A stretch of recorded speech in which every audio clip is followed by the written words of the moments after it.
morning. We'll go ahead and get started if everyone's ready.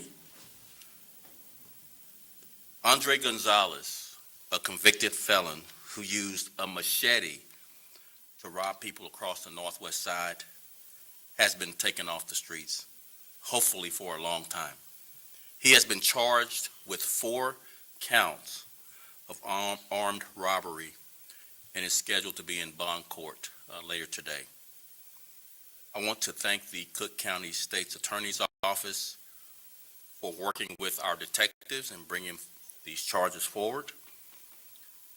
I also want to highlight the members of the U.S. Marshals Great Lakes Regional Task Force, Regional Fugitive Task Force, and the Area 5 RBT team who took Gonzalez into custody near his residence on June 6th. Gonzalez has 5 previous felony convictions. 1 for attempted robbery, and in 2016, another for robbery in 2016. So 1 for attempted robbery in 2016, 1 for robbery in 2016, another charge in 2007 for aggravated unlawful use of a weapon/vehicle in 2007, and a charge for aggravated unlawful use of a weapon in 2007, as well as possession of a controlled substance in 2007. Just to go through the incidents of the robbery, beginning on May 27th, Gonzalez went on a crime spree that lasted 9 days. Officers and detectives worked around the clock utilizing video and interviewing witnesses to identify Gonzalez. The incidents in which Gonzalez faces charges are as follows. June 3rd, between 9 p.m. and 9:15 p.m., the offender, Mr. Gonzalez, exited a silver sedan and approached 2 victims displaying a machete. That happened in the 17th district. The offender then says, Mr. Gonzalez says to the victims, "Give me your stuff before something happens," and the victims gave him their belongings. He then flees westbound on Eddy Street in that silver sedan. On June 4th, at approximately 8:47 p.m., another victim was walking home when she was approached by Gonzalez wielding a machete and demanding her purse. That happened in the 25th district.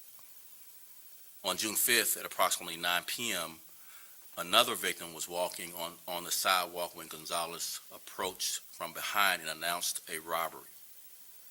The victim turned around and hesitated and then threw his wallet and the pizza he was carrying away from him.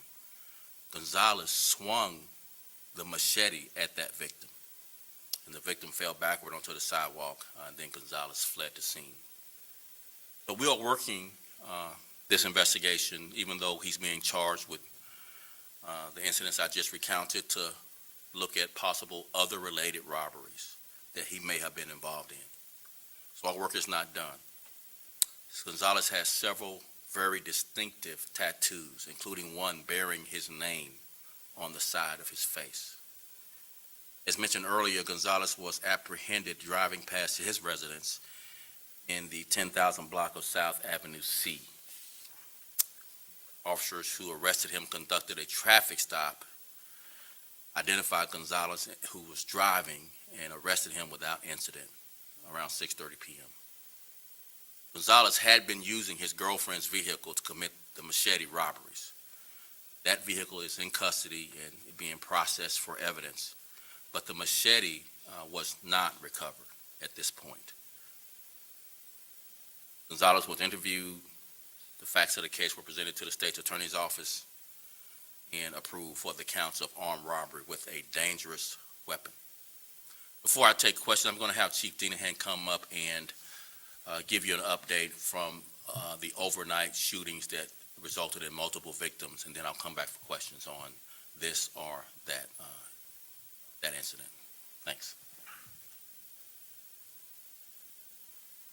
So good morning. We had 2 separate incidents last night where multiple people were struck with gunfire. And in both incidents, there are ongoing and active investigations. But once again, we're asking the public for help. One of the incidents was captured on pod video. So the detectives are looking at that video, and hopefully we will be able to push something out in the next coming days. But we don't have anybody in custody, so for both incidents, we're basically asking for the public's help to text a tip to us. There's many different ways in order to provide anonymous information and share with the detectives from Area 4 or from Area 2. Both incidents, someone approached on foot, discharged a weapon, and fled the scene. So once again, active and ongoing investigations, seeking the public's help. And there was an incident this morning where an individual was found deceased near Ford City. It appeared to be a very gruesome attack on the individual. And once again, that was in this morning, so detectives aren't even done processing, the scene. But that was a homicide from earlier this morning. And once again, anybody with any information on that can contact Area 1 Detective Division. Thank you. So with that, we'll begin taking a few questions. Good morning, Superintendent Charlie Wojciechowski from Channel 5. Morning, Charlie. In terms of the Machete guy, there were reports that he was working with someone who was driving the car. Any word on an accomplice, or if you're looking for other people in this case? We hadn't been able to develop that information yet to know whether or not we have a second offender that we need to speak with and bring into custody, but we're continuing this investigation to connect him with other robberies, and hopefully we can either confirm or dispute that fact you brought up regarding another suspect. Yes. Shanze with the Chicago.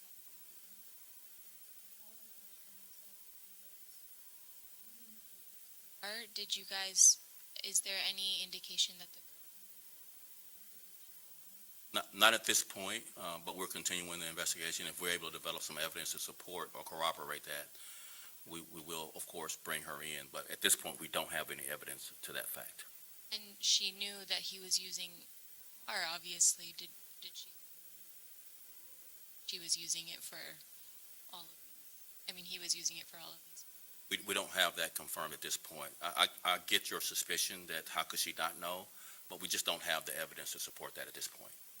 And then just a clarification, so you said there were a total of 5 incidents that happened that he's being charged for now, and then Four counts of armed robbery. 4 counts of armored.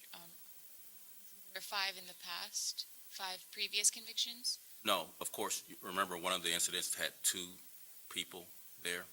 So, but it's 4 counts of armed robbery. The previous convictions? Oh, the previous convictions, yes, 5 previous felony convictions. What's the question about those 5 previous? Just It is 5 previous felony convictions. Yeah. 1 for attempt, 1 for actual robbery, one for aggravated unlawful use of a weapon, and another for aggravated unlawful use of a weapon, both in 2007. And the last charge, the 5th one, is possession of controlled substance. Yes.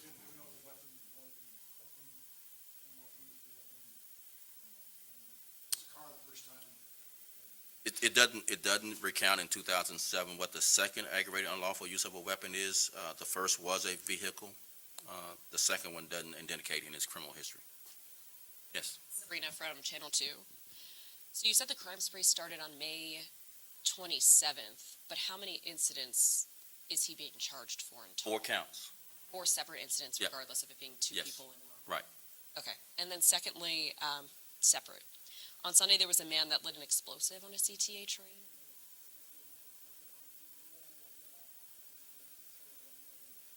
That. Yeah, we'll follow up with you with those details after the press. We don't have that information readily available right now. But we'll definitely follow up with you, get with our comm staff. Hello, Amy Jacobson, WIND. How are you? Fine, how are you? 2 questions. Gun reform issues are being debated right now in Washington, D.C. as we speak. What are your thoughts on raising the age to purchase an AR-15 from 18 Yes. to 21? Yes? And everything else, like longer background checks? Yes? Okay. Anything else? No, I have something else, yes, thank you. I wanted to get a follow-up on Chief Yolanda Talley and her niece and the boyfriend who was arrested after dumping 84 bags of heroin out the car window. The officers who arrested 34-year-old Kenneth Miles were put on desk duty. Are they back on the streets now, and why were they placed on desk duty to begin with? It's under investigation. When the investigation is complete, we'll update you on the why they were placed. But right now, we're going to defer you to the investigation, and when it's completed, we'll be able to reveal more information about that. So they're still on desk duty? Yes.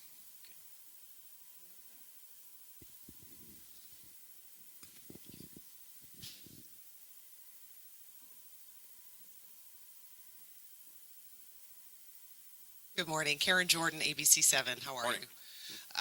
Do we have an age on Andre Gonzalez? Yes, I believe we do. Brendan, you have that handy? Oh, actually, I don't in my notes. I don't know if you have it handy. He's 35. Okay, 35. And could you elaborate on how he was located at this traffic stop? Yes, so our fugitive task force team had been obviously pursuing him after we identified who it was, and we identified the car.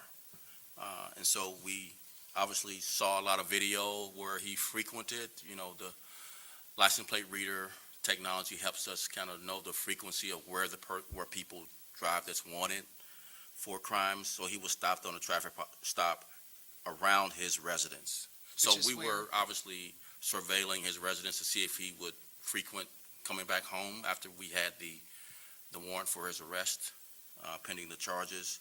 And he drove by his home, and we were able to stop him on traffic and bring him into custody without incident. And where was that? Where was the location? 10,000 block of South Avenue C. He didn't live anywhere near where these crimes were taking place. Yeah, he would drive from that location to the other side of town to commit these crimes, yes. South side to the northwest side. Yeah. Charlie got one more, and then we'll wrap it up, unless someone else has another. Andre Gonzalez? Yeah, Andre spelled A-D-R-E, and Gonzalez, common spelling with a Z, Gonzalez, like zebra. Yes, Charlie? The other day, Governor Pritzker was asked if he would consider sending the National Guard into Chicago because of the violence situation. He said he would if asked.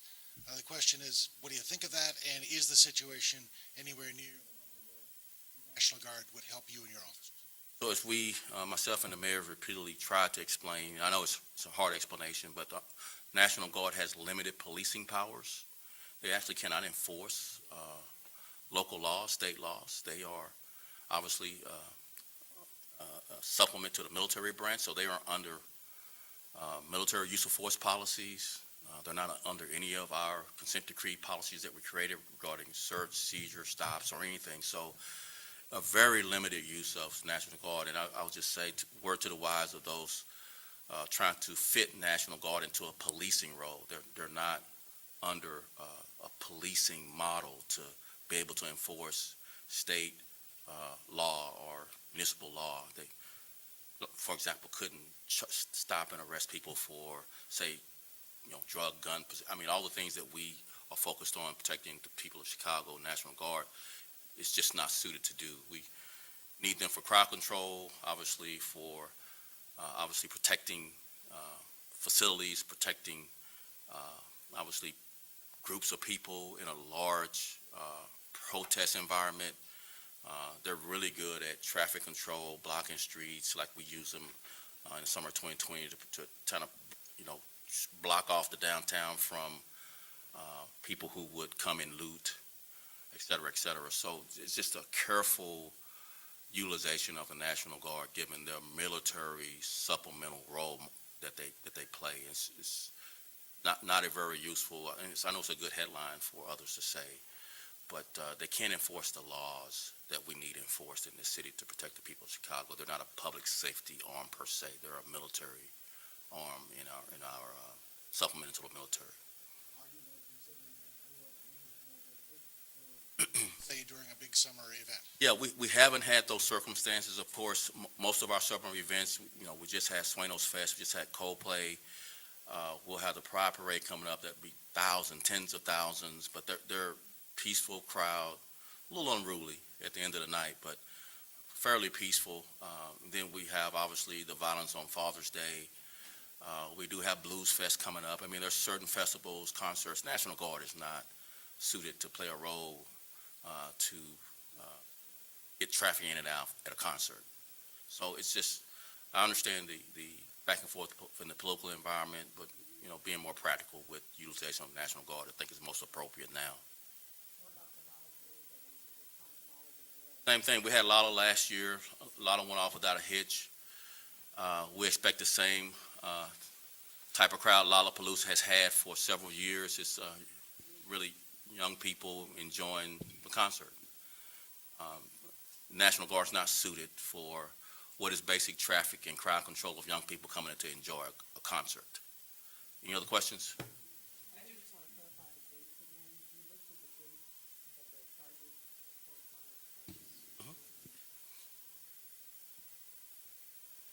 Beginning May 27th, Gonzalez went on a crime spree for the next 9 days.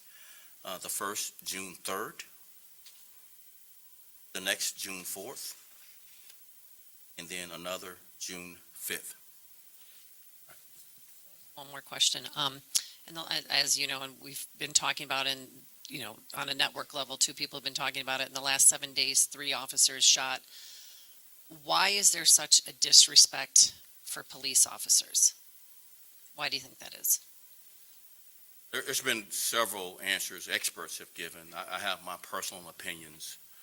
I would just say influx of guns, likely criminals not being held to the same consequences as in the past, you know, getting released when they are deemed dangerous, and finally, the brazenness of people. Obviously, you've seen all across the country this brazenness play itself out in shootings in broad daylight in our urban centers downtown. Chicago is no exception. I just think the brazenness of criminals, likely for various reasons, you know, likely there's some mental health concerns that's been mentioned, along with, you know, drug addiction concerns. But I think some of it is just there's some mean, evil people that want to do others harm, that for whatever reason see an opportunity during these last 2.5 years to do more of it than they have since the 90s, and many cities haven't seen this level of violence since the 90s. So pick your reason, regardless of the reasons, it's unacceptable. And our officers will do everything they can to bring these people to justice and protect the people of Chicago, and they have been doing that, taking an extraordinary number of guns off the street. And I will just mention this, and it's not been mentioned in the gun debate, the number of shell casings at our crime scenes is extraordinary. The access to ammunition is an issue that needs to be brought into the discussion of gun control. Just casings, hundreds of casings at a singular crime scene. It's not an uncommon crime scene here and everywhere in the country. It's just the ability to buy, you know, tens of thousands of bullets for both automatic weapons and to extend the magazine and to buy the switching to make it fully automatic is what's causing the higher level of victimization that we're seeing. Just spraying some crowds with an enormous amount of not only weaponry, but the ammunition it takes to do that. Thank you all very much. I really appreciate it.